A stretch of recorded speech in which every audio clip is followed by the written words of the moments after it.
ಹಾಸನ ಜಿಲ್ಲೆಯ ಎಲ್ಲ ನನ್ನ ಆತ್ಮೀಯ ಮಾಧ್ಯಮದ ಸ್ನೇಹಿತರೆ,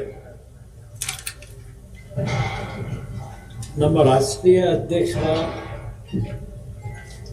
ಮಾರ್ಗದರ್ಶನದಲ್ಲಿ ಈಗಾಗಲೇ ಜಾತ್ಯತೀತ ಜನತಾದಳದ 25 ವರ್ಷಗಳ ಪಕ್ಷದ ಸಂಘಟನೆಯಲ್ಲಿ ರಾಜ್ಯದಲ್ಲಿ ಒಂದು ಪ್ರಾದೇಶಿಕ ಹಿನ್ನೆಲೆಯನ್ನು ಹೊಂದಿರತಕ್ಕಂಥ ಈ ಒಂದು ಪಕ್ಷ ಬೆಳ್ಳಿ ಹಬ್ಬವನ್ನು ಆಚರಣೆ ಮಾಡ್ತಾ ಇದ್ದೇವೆ. ಈಗಾಗಲೇ ಸಾಂಕೇತಿಕವಾಗಿ ಬೆಂಗಳೂರು ನಗರದ ಪಕ್ಷದ ಆವರಣದಲ್ಲಿ ರಾಜ್ಯದ ಎಲ್ಲ ಪ್ರಮುಖ ಕಾರ್ಯಕರ್ತರುಗಳ ಸಮ್ಮುಖದಲ್ಲಿ ಒಂದು ಸಾಂಕೇತಿಕ ಕಾರ್ಯಕ್ರಮವನ್ನು ಮಾಡಿದ್ವಿ. ಅವತ್ತಿನ ದಿನ ನಾವೊಂದು ಘೋಷಣೆ ಮಾಡಿದ್ವಿ, ಈ ಒಂದು ಬೆಳ್ಳಿ ಹಬ್ಬವನ್ನ ರಾಜ್ಯದ 30 ಜಿಲ್ಲೆಯಲ್ಲಿ ಮುಂದಿನ ದಿನಗಳಲ್ಲಿ ಕಾರ್ಯಕ್ರಮಕ್ಕೆ ಚಾಲನೆ ಕೊಡ್ತೀವಿ ಅಂತಕ್ಕಂಥ ಪ್ರಸ್ತಾಪ ಏನ್ ಮಾಡಿದ್ವು. ಅದರ ಹಿನ್ನೆಲೆಯಲ್ಲಿ ಹಾಸನ ಜಿಲ್ಲೆಯಲ್ಲಿ ಪ್ರಥಮವಾದಂತಹ ಸಭೆ ಬೆಳ್ಳಿ ಹಬ್ಬದ ಆಚರಣೆಯನ್ನ ಮಾಡಬೇಕು ಅಂತಕ್ಕಂಥ ನಿರ್ಧಾರ ಮಾಡಿ ಜಿಲ್ಲೆಯ ಎಲ್ಲ ನಮ್ಮ ಪ್ರಮುಖ ನಾಯಕರುಗಳು, ಮಾಜಿ ಶಾಸಕರುಗಳು ಎಲ್ಲರೂ ಸೇರಿ ಮಾಜಿ ಸಚಿವರಾಗಿರತಕ್ಕಂಥ ರೇವಣ್ಣ ಅವರ ಜೊತೆಗೂಡಿ ಪಕ್ಷದ ನಿಷ್ಠಾವಂತ ಕಾರ್ಯಕರ್ತರುಗಳೆಲ್ಲ ಕಳೆದ ಒಂದು ವಾರದಿಂದ ಇದೇ ತಿಂಗಳು 24ನೇ ತಾರೀಕಿನಂದು 3 ದಿನಗಳಿದೆ ಪ್ರಥಮ ಸಭೆ ಹಾಸನ ಜಿಲ್ಲೆಯಲ್ಲೇ ಮಾಡಬೇಕು ಅಂತಕ್ಕಂಥದ್ದು ಅವರೆಲ್ಲರ ಅಭಿಪ್ರಾಯದ ಹಿನ್ನೆಲೆಯಲ್ಲಿ ಈ ಕಾರ್ಯಕ್ರಮ ಏರ್ಪಾಡು ಮಾಡಿದ್ದೇವೆ. ಅದರ ಜೊತೆಯಲ್ಲಿ ಈಗಿನ ಸರ್ಕಾರ ಈಗಾಗಲೇ ಹಾಸನ ಜಿಲ್ಲೆಯಲ್ಲಿ 2 ಸಭೆಗಳನ್ನ ಮಾಡಿದ್ದಾರೆ. ಮುಖ್ಯಮಂತ್ರಿಗಳು, ಮಂತ್ರಿಗಳು, ಹಲವಾರು ಉಪಮುಖ್ಯಮಂತ್ರಿಗಳು ಒಳಗೊಂಡಂತೆ ಹಾಸನ ಜಿಲ್ಲೆಯನ್ನ ಪ್ರಮುಖವಾಗಿ ಜನತಾದಳವನ್ನ ಸಂಪೂರ್ಣವಾಗಿ ಮುಗಿಸ್ಬೇಕು ಅಂತಕ್ಕಂಥದ್ದೇ ಅವ್ರ ಉದ್ದೇಶ ಇದೆ. ಕಳೆದ 2.5 ವರ್ಷದಿಂದ ಏನೇನು ಮಾಡಿದ್ದಾರೆ ಬಹುಶಃ ಸೂಕ್ಷ್ಮವಾಗಿ ನಮ್ಮ ಕಾರ್ಯಕರ್ತರು ಗಮನಿಸಿದ್ದಾರೆ, ನಾವು ಗಮನಿಸಿದ್ದೇವೆ. ಈ ಒಂದು ಹಾಸನ ಜಿಲ್ಲೆಯಲ್ಲಿ 24ನೇ ತಾರೀಕಿನಂದು ಪ್ರಾರಂಭ ಆಗ್ತಕ್ಕಂಥ ಈ ಕಾರ್ಯಕ್ರಮ ಮುಂದಿನ ದಿನಗಳಲ್ಲಿ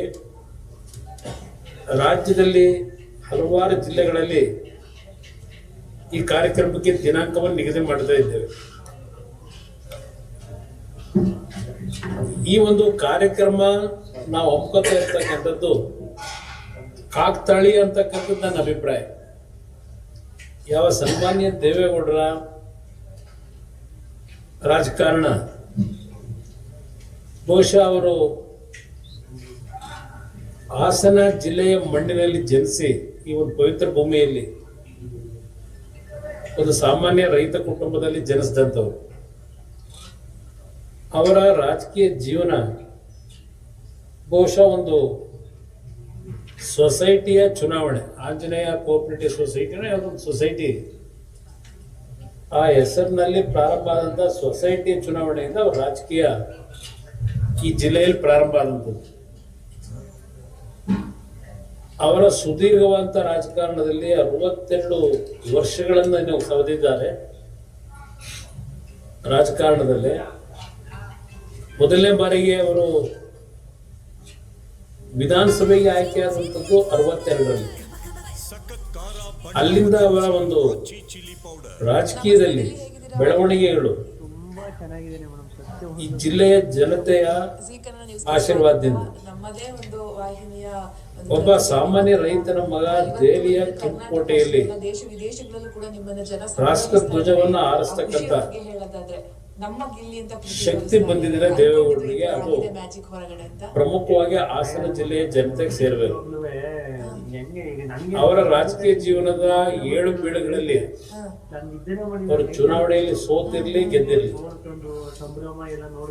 ಅವರಿಗೆ ಒಂದು ಮಾನಸಿಕವಾಗಿ ಸ್ಥೈರ್ಯವನ್ನು ತುಂಬಿರತಕ್ಕಂಥದ್ರಲ್ಲಿ ಈ ಜಿಲ್ಲೆಯ ಜನತೆಗೂ ಸನ್ಮಾನ್ಯ ದೇವೇಗೌಡರಿಗೂ ಅವಿನಾಭಾವ ಒಂದು ಸಂಬಂಧ ಇದೆ ಅಂತಕ್ಕಂಥದ್ದು ನನ್ನ ಅಭಿಪ್ರಾಯ. ಅವರಲ್ಲೂ ಸಹ ಈ ವಯಸ್ಸಿನಲ್ಲೂ ನಾವು ಕಾಣ್ತೇವೆ. ಹಾಸನ ಜಿಲ್ಲೆಯ ಬಗ್ಗೆ ಅಷ್ಟೇ ಅಲ್ಲ, ಪ್ರಮುಖವಾಗಿ ಹಾಸನ ಜಿಲ್ಲೆ ಅವರ ಮೊದಲನೇ ಆದ್ಯತೆ. ಅದರ ಜೊತೆಗೆ ಇಡೀ ದೇಶದ ರೈತರ ಬಗ್ಗೆ ಅವರಲ್ಲಿ ಇರ್ತಕ್ಕಂಥ ಕಳಕಳಿ ಏನಿದೆ ಅದೆಲ್ಲವನ್ನ ನಾವು ಹತ್ತಿರದಿಂದ ಗಮನಿಸಿದ್ದೇವೆ. ಈ ಒಂದು ಕಾರ್ಯಕ್ರಮಕ್ಕೆ ಅವರೇ ಇವತ್ತು ನಮ್ಮ ಮಾರ್ಗದರ್ಶಕರು. ಈ ಕಾರ್ಯಕ್ರಮ ನಾವು ಮಾಡ್ತಾ ಇರ್ತಕ್ಕಂಥದ್ದಕ್ಕೂ ಈಗ ಸುಪ್ರೀಂ ಕೋರ್ಟ್ನ ಒಂದು ಆದೇಶದ ಮೇರೆಗೆ ಬಹುಶಃ ಕಳೆದ 5 ವರ್ಷಗಳಿಂದ ರಾಜ್ಯದಲ್ಲಿ ಸ್ಥಳೀಯ ಸಂಸ್ಥೆ ಚುನಾವಣೆಗಳು ಏನು ನೆನೆಗುದಿಗೆ ಬಿದ್ದಿತ್ತು, ಆ ಚುನಾವಣೆಗಳು ನಡೀಬೇಕು ಅಂತಕ್ಕಂಥ ಒಂದು ಸೂಚನೆ ಸುಪ್ರೀಂ ಕೋರ್ಟ್ನಿಂದ ಇತ್ತೀಚೆಗೆ ಒಂದು ತೀರ್ಪೇನು ಬಂದಿದೆ. ಈ ತೀರ್ಪಿನ ಹಿನ್ನೆಲೆಯಲ್ಲಿ ಈಗಾಗಲೇ ಸರ್ಕಾರ ಬೆಂಗಳೂರಿನ GBA ಚುನಾವಣೆ ಇರ್ಬೋದು, ಗ್ರಾಮ ಪಂಚಾಯಿತಿಯ ಚುನಾವಣೆಯ ವ್ಯಾಪ್ತಿಯು ಏನು ಮುಗಿದಿದೆ, ಗ್ರಾಮ ಪಂಚಾಯಿತಿಯ ಚುನಾವಣೆಗಳು ಸಹ ಆಗಬೇಕಾಗಿದೆ.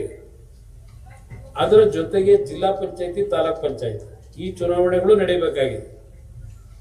ಬಹುಶಃ ಹಾಸನ ಜಿಲ್ಲೆಯ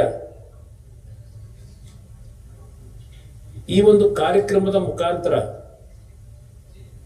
ಮುಂದಿನ ಒಂದು ಸ್ಥಳೀಯ ಸಂಸ್ಥೆ ಚುನಾವಣೆಗಳಿಗೆ ಪಕ್ಷದ ಕಾರ್ಯಕರ್ತರಿಗೆ, ನಾಡಿನ ಜನತೆಗೆ, ಸನ್ಮಾನ್ಯ ದೇವೇಗೌಡರಿಗೆ ರಾಜಕೀಯ ಶಕ್ತಿಯನ್ನ ತುಂಬಿ ದೆಹಲಿಯ ಮಟ್ಟದವರೆಗೆ ತೆಗೆದುಕೊಂಡು ಹೋದಂತ ಈ ಜಿಲ್ಲೆಯ ಮತದಾರ ಬಂಧುಗಳು, ಈ ಜಿಲ್ಲೆಯ ಒಂದು ಮಣ್ಣಿನ ಶಕ್ತಿ ಮುಂದಿನ ಚುನಾವಣೆಗಳಲ್ಲಿ, ಸ್ಥಳೀಯ ಸಂಸ್ಥೆ ಚುನಾವಣೆಗಳಲ್ಲಿ ಈ ಜಿಲ್ಲೆಯ ಕಾರ್ಯಕ್ರಮದ ಮುಖಾಂತರವೇ ಒಂದು ಸಂದೇಶ ರಾಜ್ಯದ ಜನತೆಗೆ ತಲುಪಿಸಬೇಕು ಅಂತಕ್ಕಂಥ ಉದ್ದೇಶ ಇವತ್ತು ಪಕ್ಷದ ನಾಯಕರುಗಳು ಇಟ್ಕೊಂಡಿದ್ದಾರೆ. ಆ ಹಿನ್ನೆಲೆಯಲ್ಲಿ ಬಹುಶಃ 24ನೇ ತಾರೀಕು ನಡೆಯತಕ್ಕಂತ ಈ ಒಂದು ಸಭೆ ಜನತಾದಳಕ್ಕೆ ಒಂದು ಅತ್ಯಂತ ಮಹತ್ವವಾದಂತ ಸಭೆ ಅಂತಕ್ಕಂಥದ್ದು ನನ್ನ ಅಭಿಪ್ರಾಯ. ಆ ಹಿನ್ನೆಲೆಯಲ್ಲಿ ಈಗಾಗಲೇ ನಮ್ಮ ಕಾರ್ಯಕರ್ತರು ಜಿಲ್ಲೆಯಲ್ಲಿ ಒಂದು ಹಬ್ಬದ ರೀತಿಯಲ್ಲಿ ಈ ಕಾರ್ಯಕ್ರಮವನ್ನು ಮಾಡಬೇಕು ಅಂತ ಹೇಳಿ ಸ್ವಯಂ ಪ್ರೇರಿತರಾಗಿ ಕಾರ್ಯಕರ್ತರಲ್ಲಿ ಹುಮ್ಮಸ್ಸನ್ನ ನಾವೇನು ಕಾಣ್ತಾ ಇದ್ದೇವೆ. ಬಹುಶಃ ಒಂದು ಐತಿಹಾಸಿಕವಾದ ಸಭೆ 26ನೇ ತಾರೀಕಿನಂದು ಇಲ್ಲಿ ನಡೀತದೆ ಅಂತಕ್ಕಂಥದ್ದು ಒಂದು ವಿಶ್ವಾಸ ಇದೆ ನನಗೆ. ಈ ಕಾರ್ಯಕ್ರಮದ ಮುಖಾಂತರವೇ ನಾಡಿನಲ್ಲಿ ಮುಂದಿನ ದಿನಗಳಲ್ಲಿ ನಮ್ಮ ಮೈತ್ರಿಯ ಒಂದು ಹೊಂದಾಣಿಕೆ ಏನಿದೆ, ಆ ಹೊಂದಾಣಿಕೆಯಲ್ಲೇ ನಾವು ಚುನಾವಣೆಗಳನ್ನು ಎದುರಿಸಬೇಕು ಅಂತಕ್ಕಂಥದ್ದು ನಮ್ಮ ಆದ್ಯತೆಗಳೇನಿದೆ. ಆ ನಿಟ್ಟಿನಲ್ಲಿ ಇವತ್ತು ಈ ರಾಜ್ಯದಲ್ಲಿ ಯಾವೊಂದು ಕಾಂಗ್ರೆಸ್ನ ಸರ್ಕಾರ ಇದೆ, ಬಹುಶಃ ನಾಡಿನಲ್ಲಷ್ಟೇ ಅಲ್ಲ ಇಡೀ ದೇಶದಲ್ಲೇ ಇಂಥ ಒಂದು ಕೆಟ್ಟ ಸರ್ಕಾರವನ್ನ ನಾವು ನೋಡ್ಲಿಕ್ಕೆ ಸಾಧ್ಯ ಇಲ್ಲ. ನಾನು ಕಾಂಗ್ರೆಸ್ನ ಮುಖ್ಯಮಂತ್ರಿಯ ಸ್ಥಾನದ ಬಗ್ಗೆ ನಡೀತಾ ಇರತಕ್ಕಂಥ ವಿಷಯಗಳ ಬಗ್ಗೆ ಚರ್ಚೆ ಮಾಡ್ಲಿಕ್ಕೆ ಹೋಗಲ್ಲ. ಈಗ ಅದು ಅವ್ರ ಪಕ್ಷಕ್ಕೆ ಸೇರಿದಂಥದ್ದು, ನನಗೆ ಸಂಬಂಧ ಇಲ್ಲ, ನಮ್ಮ ಪಕ್ಷಕ್ಕೂ ಸಂಬಂಧ ಇಲ್ಲ. ಇವತ್ತು ನಾನು ಈ ಸರ್ಕಾರಕ್ಕೆ ಕೇಳಲಿಕ್ಕೆ ಬಯಸ್ತೀನಿ, ಮುಖ್ಯಮಂತ್ರಿಗೂ ಕೇಳಲಿಕ್ಕೆ ಬಯಸ್ತೀನಿ, ನಾಡಿನಲ್ಲಿ ಈಗೇನೋ ಅವರ ಪಕ್ಷದಲ್ಲಿ ನಡೀತಿರ್ತಕ್ಕಂಥ ಈ ಒಂದು ಮುಖ್ಯಮಂತ್ರಿಯ ಕುರ್ಚಿಯ ಕಲಹದಲ್ಲಿ 5 ಕಡೆ 5 ಬೆಂಬಲಿತ ಸಮಾವೇಶವನ್ನು ನಡೆಸಲಿಕ್ಕೆ ಹೊರಟಿದ್ದಾರೆ. ಇವತ್ತು ನಾನು ಮಾಧ್ಯಮದಲ್ಲಿ ಗಮನಿಸ್ತಾ ಇದ್ದೆ. ಈ ಐಂದ ಹೆಸರಿನಲ್ಲಿ ಯಾವೊಂದು ಸಭೆ ನಡೆಸ್ತಾ ಇದ್ದೀರಿ, ನಾನು ಒಂದು ಪ್ರಶ್ನೆಯನ್ನು ಇಡ್ಲಿಕ್ಕೆ ಬಯಸ್ತೇನೆ. ಮುಖ್ಯಮಂತ್ರಿಗಳಿಗೆ ಐಂದ ಚಾಂಪಿಯನ್ ಅಂತಕ್ಕಂಥ ಒಂದು ಬಿರುದನ್ನು ಕೊಟ್ಕೊಂಡಿದ್ದಾರೆ ಆ ಸಂಘಟನೆಗಳು. 2023, 24, 24, 25, 25, 26 ಈ 3 ವರ್ಷದ ಶಿಕ್ಷಣ ಕ್ಷೇತ್ರದಲ್ಲಿ OBCಗೆ ಮತ್ತು ಮೈನಾರಿಟೀಸ್ಗೆ ಯಾವ ಮುಸ್ಲಿಮರ ಚಾಂಪಿಯನ್ ಅಂತಾರೆ, OBC ಮತ್ತು ಮುಸಲ್ಮಾನ್ ಬಂಧುಗಳಿಗೆ ಮಕ್ಕಳಿಗೆ ಸ್ಕಾಲರ್ಶಿಪ್ ಅನ್ನ ಕೊಡ್ತಕ್ಕಂಥ ಇಶ್ಯೂನಲ್ಲಿ ಸುಮಾರು 1,64,000 ವಿದ್ಯಾರ್ಥಿಗಳಿಗೆ ಈ 3 ವರ್ಷದ ಸ್ಕಾಲರ್ಶಿಪ್ಗಳು ದೊರಕಲಿಲ್ಲ. 1,64,000 ವಿದ್ಯಾರ್ಥಿಗಳು. ನಾನು ಅದಕ್ಕೋಸ್ಕರಲೇ ಈ ಐಂದ ಹೆಸರಿನಲ್ಲಿ ಯಾವೊಂದು ಮುಖ್ಯಮಂತ್ರಿಯ ಕುರ್ಚಿಯನ್ನು ಭದ್ರಗೊಳಿಸ್ಕೊಳ್ತಕ್ಕಂಥ ಒಂದೇ ದೃಷ್ಟಿಗೋಸ್ಕರವಾಗಿ ಈ ಹೆಸರುಗಳನ್ನು ಉಪಯೋಗ ಮಾಡ್ಕೊಂಡು ಬಂದಿದ್ದೇನೆ. ಈ 1,64,000 ವಿದ್ಯಾರ್ಥಿಗಳು ಸ್ಕಾಲರ್ಶಿಪ್ ಪಡಿಬೇಕಾದಂಥವ್ರು ಈ ಐಂದ ಸಮಾಜಕ್ಕೆ ಸೇರಿರ್ತಕ್ಕಂಥ ಮಕ್ಕಳು ಎಷ್ಟರ ಮಟ್ಟಿಗೆ ಈ ಮಕ್ಕಳ ಒಂದು ವಿದ್ಯಾಭ್ಯಾಸಕ್ಕೆ ಈ ಒಂದು ವರ್ಗದ ಜನರಿಗೆ ಈ ಸರ್ಕಾರ ಕಳೆದ 3 ವರ್ಷದಿಂದ ಹಣ ಬಿಡುಗಡೆ ಮಾಡದೆ ವಂಚನೆ ಮಾಡಿದ್ದಾರೆ. ಅಧಿಕಾರಿಗಳು ಹೇಳ್ತಾರೆ ನಮ್ಮ ಇಲಾಖೆ ತಪ್ಪಿಲ್ಲ, ಆರ್ಥಿಕ ಇಲಾಖೆಯವರು ಹಣ ಬಿಡುಗಡೆ ಮಾಡಲಿಲ್ಲ, ಆರ್ಥಿಕ ಇಲಾಖೆಯವರ ಲೋಪದೋಷದಿಂದ ಈ ಹಣ ಕೊಟ್ಟಿಲ್ಲ ಈ ಕ್ಷಣದವರೆಗೆ. ಆರ್ಥಿಕ ಇಲಾಖೆ ಬಗ್ಗೆ ಚಾರ್ಜ್ ಮಾಡ್ತಾ ಇದ್ದಾರೆ ಅವರು, ಆ ಇಲಾಖೆಯವರು. ಅಂದ್ರೆ ಮುಖ್ಯಮಂತ್ರಿಗಳು ಎಷ್ಟು ಮಟ್ಟಿಗೆ ಈ ಐಂದ ವರ್ಗದ ಜನರ ರಕ್ಷಣೆಯನ್ನು ಮಾಡ್ತಾ ಇದ್ದಾರೆ ಅನ್ನೋದಕ್ಕೆ ಇದು ಒಂದು ಉದಾಹರಣೆ. ಯಾವುದೋ ನಿಮ್ಮ 6-5 ನಿಮ್ಮ ಗ್ಯಾರಂಟಿ ಸ್ಕೀಮ್ಗಳಿಗೆ SCP STP ಹಣವನ್ನ ವರ್ಗಾವಣೆ ಮಾಡಿರ್ತಕ್ಕಂಥದ್ದು ಅದೆಲ್ಲ ಒಂದು ಭಾಗ ಚರ್ಚೆ ಆಗೋಗಿದೆ, ಅಳಿಸಲಾಗಿದೆ. ಅದೇ ನಾನು ಹೇಳ್ತಕ್ಕಂಥದ್ದು ಐಂದ ಸಮಾಜದ ವಿದ್ಯಾರ್ಥಿಗಳಿಗೆ ಅವರ ಶೈಕ್ಷಣಿಕ ಬದುಕಿಗೆ ಎಷ್ಟರ ಮಟ್ಟಿಗೆ ಈ ಸರ್ಕಾರ ದ್ರೋಹ ಮಾಡ್ತಾ ಇದೆ. ಇದನ್ನ ಐಂದ ವರ್ಗದ ಜನ, ಮೈನಾರಿಟೀಸು, ಮುಸಲ್ಮಾನ್ ಬಂದವರು ಅರ್ಥ ಮಾಡ್ಕೋಬೇಕು ಅಂತಕ್ಕಂಥದ್ದನ್ನ ಹೇಳಕ್ ಬಯಸ್ತೇನೆ ಪ್ರಮುಖವಾಗಿ. ಇನ್ನು ನೀವು ಮೊನ್ನೆ ಒಂದು ಪತ್ರಿಕೆಲ್ಲ ಬರೆದಿದ್ದೀರಿ ವಿವರಣೆಯನ್ನು. ಯಾವೊಂದು ರಾಜ್ಯ ಸರ್ಕಾರ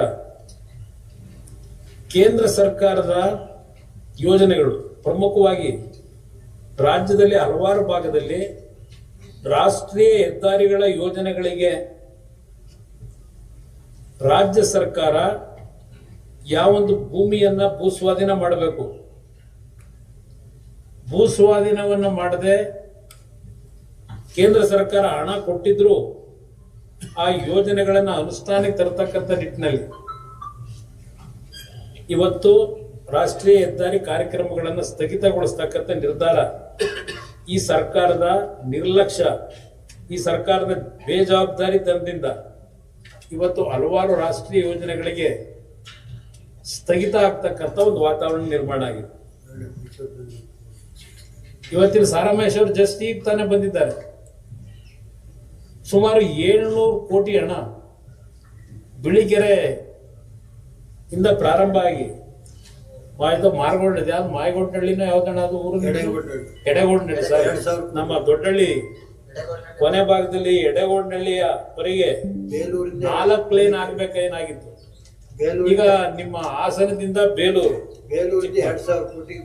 ಇಲ್ಲಿ ಈ ಎಲ್ಲಾ ಯೋಜನೆಗಳು ಸ್ಥಗಿತಗೊಂಡಿದೆ.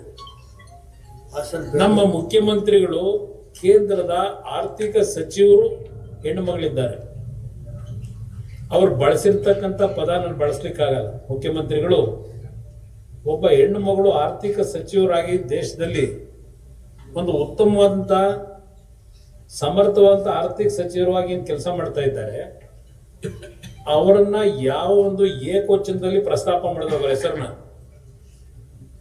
ಈ ರೀತಿ ಪದಬಳಕೆಗಳಿಂದ ಎಷ್ಟರ ಮಟ್ಟಿಗೆ ನೀವು ಕೇಂದ್ರ ಸರ್ಕಾರದ ನೆರವನ್ನು ಪಡೆಯಲಿಕ್ಕೆ ಸಾಧ್ಯ?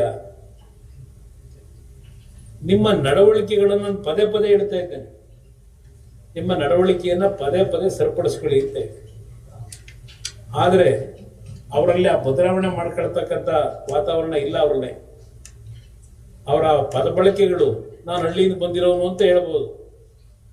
ಹಳ್ಳಿಯಿಂದ ಬಂದಿದ್ರು, ಹಳ್ಳಿನಲ್ಲೂ ನಮ್ಮ ಜನ ನಮ್ಮ ಭಾಷೆಯನ್ನ ಪ್ರಯೋಗ ಮಾಡಬೇಕಾದ್ರೆ ನಮ್ಮ ಸಂಸ್ಕೃತಿಯನ್ನ ಎಷ್ಟು ಮಟ್ಟಿಗೆ ಉಳಿಸ್ತಾರೆ ಅಂತಕ್ಕಂಥದ್ದು ನಾವು ನೋಡಿದ್ದೇವೆ. ಹಳ್ಳಿಯ ಭಾಷೆ ಅಂತಕ್ಕಂಥದ್ದನ್ನ ಹೇಳ್ತಕ್ಕಂಥದ್ರ ಮುಖಾಂತರ ಸಮಜಾಯಿಷಿ ಕೊಡೋದಲ್ಲ. ಅದರಿಂದ ಇವತ್ತು ಪದೇ ಪದೇ ಕೇಂದ್ರ ಸರ್ಕಾರದ ಬಗ್ಗೆ ಏನ್ ಹೇಳ್ತೀರಿ, ನಿಮ್ಮ ಜವಾಬ್ದಾರಿ ಎಷ್ಟರ ಮಟ್ಟಿಗೆ ನಿರ್ವಹಣೆ ಮಾಡಿದ್ದೀರಿ, ಇದು ಇಲ್ಲಿರ್ತಕ್ಕಂಥ ಪ್ರಮುಖವಾದ ಅಂಶ. ಅದರಿಂದ ಈ ಸಂದರ್ಭದಲ್ಲಿ ನಾವು ಎಲ್ಲಾ ವಿಷಯಗಳನ್ನ ಪ್ರಸ್ತಾಪ ಮಾಡ್ಲಿಕ್ಕೆ ಹೋಗಲ್ಲ. ನಾಡಿದ್ದು ಮತ್ತೆ 24ರ ಸಭೆಯಲ್ಲಿ ಬಹುಶಃ ಹಲವಾರು ವಿಷಯಗಳನ್ನ ನಾನೇನು ಪ್ರಸ್ತಾಪ ಮಾಡಬೇಕು ಅಂತ ಇದ್ದೇನೆ. ಅವತ್ತು ಸುದೀರ್ಘವಾಗಿ ಮಾತಾಡ್ತೀನಿ. ಸರ್, ಮೈತ್ರಿ ಬಗ್ಗೆ ತಾವು ಮಾತಾಡ್ತೀವಿ. ಇವರು ಸಮಾವೇಶದ ಮೂಲಕ ಸಂದೇಶನ ಕೊಡ್ತಿದ್ದಾರೆ. ದೇವೇಗೌಡರು ಮೈತ್ರಿ ಬಗ್ಗೆ ಸ್ಥಳೀಯ ಸಂಸ್ಥೆಯಲ್ಲಿ ನಾವು ಅದ್ರ ಬಗ್ಗೆ ಏನು ಹೇಳ್ತೀವಿ? ನಮ್ಮ ರಾಷ್ಟ್ರೀಯ ಅಧ್ಯಕ್ಷರು ಒಂದು ಬಾರಿ ಮಾಧ್ಯಮದ ಸ್ನೇಹಿತರ ಮುಂದೆ ಸ್ಥಳೀಯ ಸಂಸ್ಥೆ ಚುನಾವಣೆಗಳ ಬಗ್ಗೆ ಅವರು ಹೇಳಿರ್ತಕ್ಕಂಥದ್ದೇನಿದೆ, ಸ್ಥಳೀಯ ಸಂಸ್ಥೆ ಚುನಾವಣೆಗಳಲ್ಲಿ ಸ್ವಲ್ಪ ಕಾಂಪಿಟೇಷನ್ ಇರತಕ್ಕಂಥದ್ದು ಮತ್ತು ಸ್ಥಳೀಯ ಚುನಾವಣೆಗಳಲ್ಲಿ ಯಾವುದೇ ರೀತಿಯ ಗೊಂದಲಗಳಾಗಬಾರದು ಅಂತಕ್ಕಂಥ ದೃಷ್ಟಿಯಿಂದ ಸ್ಥಳೀಯ ಸಂಸ್ಥೆಗಳ ಚುನಾವಣೆಯಲ್ಲಿ ಹೊಂದಾಣಿಕೆಯ ಬಗ್ಗೆ ಅವರೇನು ಚರ್ಚೆ ಮಾಡಿದ್ದಾರೆ, ಅದು ಹಲವಾರು ಸಂದರ್ಭದಲ್ಲಿ, ಈಗ ಉದಾಹರಣೆ ಮಹಾರಾಷ್ಟ್ರದಲ್ಲಿ ಇಬ್ಬರು ಉಪಮುಖ್ಯಮಂತ್ರಿಗಳಿದ್ದಾರೆ. ಒಬ್ಬ ಉಪಮುಖ್ಯಮಂತ್ರಿ ಬೇರೆ ಪಕ್ಷಗಳ ಜೊತೆ ಹೊಂದಾಣಿಕೆ ಮಾಡಿಕೊಂಡು ಸ್ಥಳೀಯ ಸಂಸ್ಥೆ ಚುನಾವಣೆ ಎದುರಿಸಿದ್ರು. ಮೊನ್ನೆ ನಡೆದಂತ ಮಹಾರಾಷ್ಟ್ರದ ಚುನಾವಣೆಗಳಲ್ಲಿ ಆ ರೀತಿಯ ಒಂದು ವಾತಾವರಣಗಳು ಇರ್ತಕ್ಕಂಥ ಹಿನ್ನೆಲೆಯಲ್ಲಿ ರಾಷ್ಟ್ರೀಯ ಅಧ್ಯಕ್ಷರು ಆ ವಿಷಯ ಪ್ರಸ್ತಾಪ ಮಾಡಿದ್ದಾರೆ. ಆದರೆ ನನ್ನ ಒಂದು ಮತ್ತು ನಮ್ಮ ಪಕ್ಷದಲ್ಲಿ ಈಗಿರ್ತಕ್ಕಂಥ ಒಂದು ಮುಕ್ತವಾದಂಥ ವಾತಾವರಣದ ಬಗ್ಗೆ ನಾನು ನೂರಾರು ಬಾರಿ ಹೇಳಿದ್ದೇನೆ. ನಾವು ಸ್ಥಳೀಯ ಸಂಸ್ಥೆ ಚುನಾವಣೆಗಳಲ್ಲೂ ಸಹ ಸಾಧ್ಯವಾದ ಮಟ್ಟಿಗೆ ನಾವು ಒಡಂಬಡಿಕೆಯನ್ನು ಮಾಡಬೇಕು ಅಂತಕ್ಕಂಥದ್ದು ಎರಡು ಪಕ್ಷಗಳ ನಾಯಕರು ಕೂತು ಇದ್ರ ಬಗ್ಗೆ ಚರ್ಚೆ ಮಾಡಿ ಸಾಧಕ ಬಾಧಕಗಳು ಯಾವ ರೀತಿ ಹೋಗಬೇಕು ಅನ್ನೋದಕ್ಕೆ ನಮ್ಮ ಪ್ರಮುಖವಾದಂಥ ಗುರಿ ಇರ್ತಕ್ಕಂಥದ್ದು ನಾಡಿನ ಜನತೆಯ ಬಯಕೆ, ನಮ್ಮ ಪಕ್ಷಗಳ ಬಯಕೆ ಅಲ್ಲ. ಇದು ನಾಡಿನ ಜನತೆಯ ಬಯಕೆ ಇರ್ತಕ್ಕಂಥದ್ದು ಇಂಥ ಒಂದು ಕೆಟ್ಟ ಸರ್ಕಾರ ಮೊದಲು ಈ ರಾಜ್ಯದಿಂದ ತೊಲಗಬೇಕು ಅಂತಕ್ಕಂಥದ್ದು. ನಾಡಿನ ಜನತೆಯ ಭಾವನೆಗಳು ಏನಿದೆ, ಆ ಭಾವನೆಗಳಿಗೆ ಯಾವ ರೀತಿ ಎರಡು ಪಕ್ಷಗಳು ಈ ಒಂದು ಮೈತ್ರಿಗೆ ಸಂಬಂಧಪಟ್ಟ ಹಾಗೆ ನಾವು ನಡ್ಕೋಬೇಕಾಗಿದೆ. ಇಂಥ ಕೆಟ್ಟ ಸರ್ಕಾರ ತೆಗೆಯಲಿಕ್ಕೆ ನೋಡ್ತಾ ಇದ್ದೀನಿ ನಾನು. ಅದರಿಂದ ಯಾವುದೇ ವಿಷಯಗಳನ್ನು ನಿಮ್ಮ ಮುಂದೆ ಹೇಳ್ತಾ ಇಲ್ಲ ನಾನು. ಭ್ರಷ್ಟಾಚಾರದ ಬಗ್ಗೆ ಮತ್ತಿನ ಅಧಿಕಾರಿಗಳು ಯಾವ ರೀತಿ ನಡೀತಾ ಇದ್ದಾರೆ ಯಾವುದು ಇಲ್ಲಿ ಪ್ರಸ್ತಾಪ ಮಾಡಲಿಲ್ಲ ನಾನು. ಅದೆಲ್ಲ ನಾಡಿದ್ದು ನಾನು ಬಂದಾಗ ಚರ್ಚೆ ಮಾಡ್ತೀನಿ ಸುದೀರ್ಘವಾಗಿ. ಈ ಎಲ್ಲ ಹಿನ್ನೆಲೆಯಲ್ಲಿ ಈ ನಾಡಿನ ಜನತೆ ಈ ಕೆಟ್ಟ ಸರ್ಕಾರ ತೆಗಿಬೇಕು ಅಂತಕ್ಕಂಥದ್ದು ಏನಿದೆ ಅವ್ರ ಭಾವನೆ, ಆ ಹಿನ್ನೆಲೆಯಲ್ಲಿ ಸೂಕ್ತವಾದ ನಿರ್ಧಾರಗಳನ್ನು ಮಾಡ್ತಾರೆ. ಮತ್ತೆ ಯಾಕೆ ಅವರು ರಾಷ್ಟ್ರೀಯ ಅಧ್ಯಕ್ಷರು ಆ ಹೇಳಿಕೆನ ನೇರವಾಗಿ ಹೇಳಿದ್ರು? ಅವರಿಗೆ ನಮಗಿಂತ ಸ್ವಲ್ಪ ಅನುಭವ ಜಾಸ್ತಿ ಇದೆ. ಅವರಿಗೆ ಹಲವಾರು ರೀತಿಯ ಅನುಭವಗಳು ಇರ್ತಕ್ಕಂಥ ಹಿನ್ನೆಲೆಯಲ್ಲಿ ಅವರ ಸುದೀರ್ಘ ರಾಜಕಾರಣದಲ್ಲಿ ಹಲವಾರು ರೀತಿಯ ಒಂದು ಬೆಳವಣಿಗೆಗಳನ್ನು ಏನು ಕಂಡಿದ್ದಾರೆ, ಆ ಹಿನ್ನೆಲೆಯಲ್ಲಿ ಹೇಳಿದ್ದಾರೆ. ಅದ್ರ ಜೊತೆಗೆ ಕೆಲವರ ಒಂದು ಭಾವನೆಗಳೇನು ಅಂತಕ್ಕಂಥದ್ದನ್ನು ಅವ್ರು ಹೇಳಿರಬಹುದು. ಆದರೆ ನಮ್ಮ ಆದ್ಯತೆ ನಮ್ಮಿಂದ ಯಾವುದೇ ಕಾರಣಕ್ಕೂ ಜನತಾದಳದಿಂದ, ಯಾಕೆಂದ್ರೆ 2006-7 ನಾನು ಮಾಡದೇ ಇದ್ದಂಥ ತಪ್ಪು ನನ್ನ ತಲೆ ಮೇಲೆ ಹಾಕಬೇಕಾಯ್ತು. ಅಲ್ಲಿ ಏನೇನು ನಡೀತು ಅದೆಲ್ಲ ಈಗ ಹಳೆ ಕತೆ, ಅದನ್ನು ಹೇಳಲಿಕ್ಕೆ ಹೋಗೋದಿಲ್ಲ. ಅದರಿಂದ ಹಿಂದೆ ಆದಂಥ ಅನುಭವಗಳಿಂದ ಯಾವುದೇ ಕಾರಣಕ್ಕೂ ಇವತ್ತು ಕರ್ನಾಟಕದಲ್ಲಿ ನಮ್ಮ ಪಕ್ಷದ ಬಗ್ಗೆ ಯಾರು ತಪ್ಪನ್ನ ಹುಡುಕಬಾರದು. ಆ ನಿಟ್ಟಿನಲ್ಲಿ ನಾವು ಕೆಲಸ ಮಾಡ್ತೀವಿ. ಈಗ ಮೈತ್ರಿ ರಾಜ್ಯದಲ್ಲಿ ಒಂಥರ ಆದ್ರೆ ಹಾಸನದಲ್ಲೂ ಸಹ ಮೈತ್ರಿ ವಿಚಾರದಲ್ಲೇ ಸಾಕಷ್ಟು ಆಮೇಲೆ ಗೊಂದಲ ಹೌದು, ಇರ್ತದೆ. ಹಾಸನದಲ್ಲಿ ಸ್ಟೇಟ್ ಲೆವೆಲ್ ಏನ್ ಹೇಳ್ತಿರೋದು ಅಂತ ಹೇಳಿ ಹಾಸನದ ವಿಷಯದಲ್ಲಿ ಯಾರೋ ಒಬ್ಬರೋ ಇಬ್ಬರದೋ ಏನೋ ಸಮಸ್ಯೆಗಳಿರ್ಬೋದು. ಅವರು ಪಾಪ ನಮ್ಮ ಪಕ್ಷಕ್ಕಿಂತಲೂ ಬಿಜೆಪಿ ಪಕ್ಷಕ್ಕಿಂತಲೂ ಬೆಳೆದಿರ್ತಕ್ಕಂಥವ್ರು. ಅವ್ರ ಬಗ್ಗೆ ನಾವು ಚರ್ಚೆ ಮಾಡಿದಷ್ಟು ಮಾಡ್ತಕ್ಕಂಥ ಬೆಳವಣಿಗೆ ನಾನು ಏನ್ ಕಂಡಿಲ್ಲ. ಅಂಥವ್ರ ಬಗ್ಗೆ ಅವ್ರ ರಾಷ್ಟ್ರೀಯ ಪಕ್ಷದಲ್ಲಿ ಅವ್ರು ತೀರ್ಮಾನ ಮಾಡ್ತಾರೆ.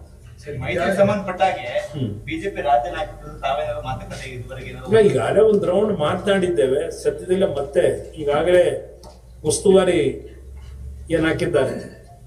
ನೆನ್ನೆಯ ದಿನ ಹೊಸ ಅಧ್ಯಕ್ಷರು ಬಿಜೆಪಿನಲ್ಲಿ ನೆನ್ನೆ ಚಾರ್ಜ್ ತಗೊಂಡ ನಂತರ ಇವತ್ತು ಈ ಸ್ಥಳೀಯ ಸಂಸ್ಥೆಗಳ ಚುನಾವಣೆಗೆ ಕೆಲವು ಉಸ್ತುವಾರಿಯನ್ನು ವಹಿಸಿದ್ದಾರೆ ಜವಾಬ್ದಾರಿ. ಅವರ ಜೊತೆನಲ್ಲಿ ಸದ್ಯದಲ್ಲೇ ಚರ್ಚೆ ಮಾಡ್ತಾ ಇದ್ದಾರೆ. ಸರಿ, ಈ ಸರ್ಕಾರದಲ್ಲಿ ಈಗ ಒಂದು ಠಾಣೆ ಒಳಗಡೆ ನಮ್ಮ ಡಿಜಿಪಿ ಮಹಿಳೆಯರ ಜೊತೆ ಆ ಥರ ಸಂಘ ಏನು ಅದನ್ನೇ ಇಲ್ಲಿ ಈ ಸರ್ಕಾರದಲ್ಲಿ ಯಾವುದೇ ರೀತಿಯ ಅಧಿಕಾರಿಗಳ ನಡವಳಿಕೆಗಳ ವಿಷಯದಲ್ಲಿ ಇರ್ಬೋದು, ಭ್ರಷ್ಟಾಚಾರ ಇರ್ಬೋದು, ಇದು ಯಾವುದ್ರ ಬಗ್ಗೆ ಚರ್ಚೆ ಮಾಡ್ತಕ್ಕಂಥದ್ದಕ್ಕೂ ಅಸಹ್ಯವಾದಂತ ರೀತಿಯ ವಾತಾವರಣ ನಿರ್ಮಾಣ ಮಾಡ್ಕೊಂಡಿದ್ದಾರೆ. ಮೊನ್ನೆ ಆ ಘಟನೆಯನ್ನ ನೋಡದ ಮರುಕ್ಷಣ ಅಮಾನತುಗೊಳಿಸಬೇಕಾಗಿತ್ತು. ಪಾಪ ಇನ್ನೂ ಮೀನಾಮೇಷ ಎಣಿಸ್ತಾರೆ. ಹೋಗ್ಲಿ, ಆ ವ್ಯಕ್ತಿಯ ಹಿನ್ನೆಲೆ ಏನು? ನಾನು 2015-16 ಹೇಳಿದ್ದೀನಿ. ಬಿಳಿಕೆರೆ ಹತ್ರ ಯಾರೋ ಒಬ್ಬ ಚಿನ್ನದ ವ್ಯಾಪಾರಿ ವ್ಯಾಪಾರ ಮಾಡ್ಕೊಂಡು 3 ಕೋಟಿ ದುಡ್ಡನ್ನು ಬಸ್ಸಲ್ಲಿ ಇಟ್ಕೊಂಡು ಹೋಗ್ಬೇಕಾದ್ರೆ ಅದನ್ನೇ ಕಳ್ತನ ಮಾಡಿದಂಥದ್ದು.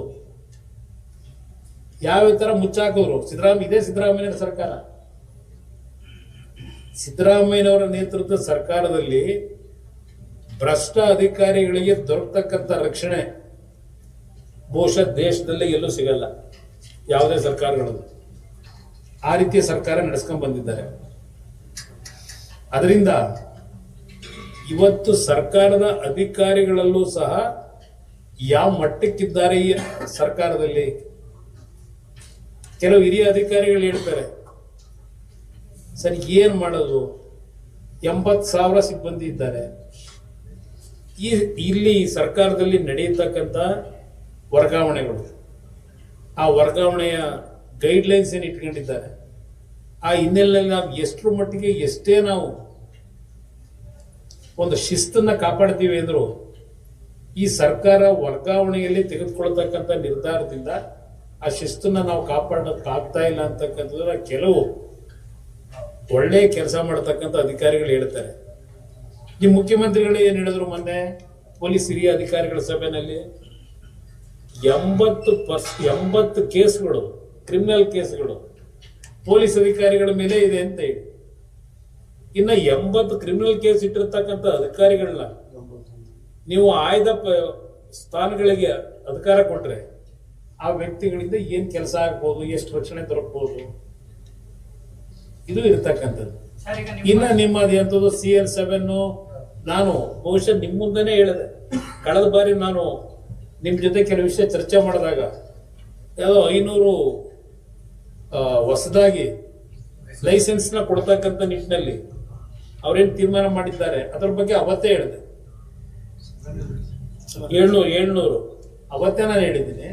ಪಾಪ ಕೆಲವರು ಹೇಳ್ತಾರೆ ದಾಖಲೆ ಕೊಡಿ ಅಂತೀರಿ. ಏನ್ ದಾಖಲೆ ಕೊಡ್ತೀರಿ? 25 ಲಕ್ಷ ರೂಪಾಯಿನ ಎಕ್ಸೈಸ್ DC ಸಮೇತ ಇಬ್ರು ಅಧಿಕಾರಿಗಳು ಸೇರಿ ದುಡ್ಡನ್ನ ತಗೊಂಡಿರ್ತಕ್ಕಂಥದ್ದು. ಕ್ಯಾಶ್ನ ಲೋಕಾಯುಕ್ತವ್ರು ಹಿಡಿದಾಗಿದೆ. ಇನ್ಯಾವ ನಿಮಗೆ ದಾಖಲೆ ಬೇಕು ಪ್ರಿಯಾಂಕಾ ಖರ್ಗೆ ಅವರೇ? ಇದು ನಡೀತಾ ಇರತಕ್ಕಂಥದ್ದು. ಇನ್ನು ವಾಲ್ಮೀಕಿ ಹಗರಣ, ಅವನ್ ಯಾರನ್ನ ಪದ್ಮನಾಭ ಹಾಕೋರಲ್ಲ, ಅಲ್ಲಿ ಹಾಕಿದ್ರಲ್ಲ, ಆ ವ್ಯಕ್ತಿಯನ್ನ ಪೋಸ್ಟಿಂಗ್ ಕೊಡ್ಲಿಕ್ಕೆ ಅವಕಾಶ ಇತ್ತ? ಆಮೇಲೆ ಏನೇನಾಗಿದೆ ಪ್ರೊಸೀಡಿಂಗು ಇವತ್ತವರೆಗೆ ಯಾರು ಚರ್ಚೆ ಮಾಡಿಲ್ಲ ಅದ್ರ ಬಗ್ಗೆ. ನನ್ನ ಹತ್ರ ಮಾಹಿತಿ ಇಟ್ಕೊಂಡಿದ್ದೀನಿ ಯಾವ ತರ ನಂತರ ಆದಂತ ಡ್ಯಾಮೇಜ್ ಸರಿಪಡಿಸಕ್ಕೆ ಈ ಸರ್ಕಾರ ಏನೇನು ನಡೆಸಿದ್ದಾರೆ ಎಲ್ಲ ಮಾಹಿತಿಗಳಿದೆ. ಯಾವುದೇನು ಮಾಹಿತಿಗಳೇನಿಲ್ಲ, ಅದೆಂತೂ ಹಿಟ್ ಅಂಡ್ ರನ್ನು ಯಾವ ಟೆಂಡರನ್ನು ಇಲ್ಲ. ನಿಮ್ಮ ಕರ್ಮಕಾಂಡಗಳನ್ನ ಹೇಳಿಕ್ಕೆ ಬೇಕಾದಷ್ಟು ಮಾಹಿತಿಗಳಿಟ್ಟಿದ್ದೀನಿ. ಆದ್ರೆ ಏನು ಮಾಡೋದು, ಏನು ಹೇಳಿದ್ರು ನಿಮ್ಮಿಂದ ಈ ನಾಡಿನ ರಕ್ಷಣೆಯನ್ನ ಮಾಡ್ತಕ್ಕಂಥ ಒಂದು ಕಿಂಚಿತ್ತು ನಿಮ್ಮಲ್ಲಿ ಪಾಪ ಪ್ರಜ್ಞೆ ಅನ್ನೋದಿಲ್ಲ ಈ ಸರ್ಕಾರದಲ್ಲಿ. ಸರ್, ಈಗ ನಿಮ್ಮ ಶಾಸಕರು ಕರಿಯಮ್ಮ ಅವರಿಗೆ ಮರಳು ಮಾಫಿಯಾದವರು ಮನೆ ಹತ್ರಲ್ಲೇ ಬಂದು ಧಮಕಿಯನ್ನ ಹಾಕೋರೆ ಸರ್.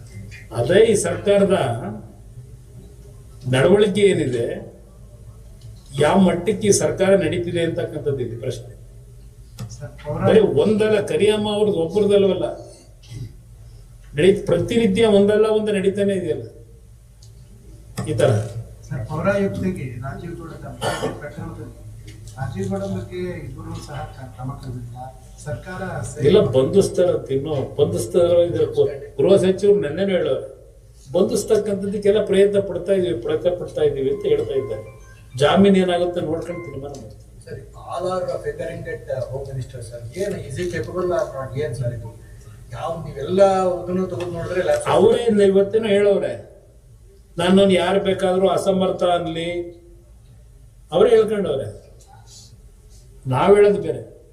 ಇವತ್ತಿನ ಪತ್ರಿಕೆಯಲ್ಲಿ ನೋಡಿದೆ, ನನಗೇನು ಬೇಜಾರಿಲ್ಲ, ನಾನು ಅಸಮರ್ಥ ಹೋಮ್ ಮಿನಿಸ್ಟರ್ ಅಂದ್ರೂ ಬೇಜಾರಿಲ್ಲ, ಇವತ್ತು ಪತ್ರಿಕೆಯಲ್ಲೇ ಬಂದಿದೆ. ನಾವು ಸರ್ಟಿಫಿಕೇಟ್ ಏನು ಕೊಡೋದು ಬೇಕಾಗಿತ್ತು. ಸರ್, ಇನ್ನೊಂದು ವಾರದಲ್ಲಿ ಸರ್ಕಾರ ಬಜೆಟ್ ಬರ್ತಾ ಇದೆ, ಏನು ನಿರೀಕ್ಷೆ ಮಾಡ್ತೀವಿ? ಬಜೆಟ್ ದೇಶದ ಒಟ್ಟಾರೆ ಪ್ರಗತಿಗೆ ಪೂರಕವಾದಂತ ಬಜೆಟ್ ಕೊಡ್ತಾರೆ.